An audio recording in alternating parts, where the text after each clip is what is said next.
তাই আমরা আপনাদের সামনে বক্তব্যের মাধ্যমে পরিষ্কার এই তথ্যটা তুলে দিয়ে যাচ্ছি যে 70 লক্ষ অবৈধ ভোটার যারা বাংলার ভোটার নয়, যারা আমাদের দেশের ভোটার নয়, যারা বাংলাদেশে হিন্দু শরণার্থী নয়, যারা পাকিস্তান থেকে আসা হিন্দু শরণার্থী নয়, যারা মূলত রোহিঙ্গা মুসলমান, যারা বাংলাদেশের মুসলমান, সেই সমস্ত মানুষের সঙ্গে ভারতবর্ষের কোনো সম্পর্ক নেই।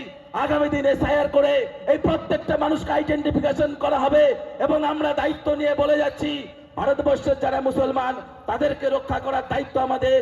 ওপার বাংলায় যারা হিন্দু রয়েছেন তারা যদি ধর্মীয় ভাবে এখানে আসেন তাদেরকেও রক্ষা করার দায়িত্ব আমাদের। কিন্তু ওপার বাংলার মুসলমান যারা রোহিঙ্গা মুসলমান তারা ভারতবর্ষের নাগরিক হতে পারবে না। তোমরা যতই চেষ্টা করো না কেন, যতই যা করণের দাও না কেন, আজকে পরিষ্কার ভাবে নির্বাচন কমিশন বলে দিয়েছে নো এসআইআর, নো ইলেকশন।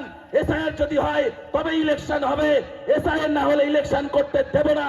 দায়িত্ব সহকারে জেলা যুব মোর্চার সভাপতি হিসাবে নদিয়া দক্ষিণের কথা বলে গেলাম, প্রত্যেকটা বুথে আমরা এসআইআর করাবো। কোন বুথে কতগুলো রোহিঙ্গা আছে, কোন বুথে কতগুলো বাংলাদেশি মুসলমান আছে, প্রত্যেকটার নাম কি করে কাটতে হয় ভারতীয় জনতা পার্টি জানেন। এর জন্য এখানকার মুসলমানরা কেউ চিন্তিত হবেন না।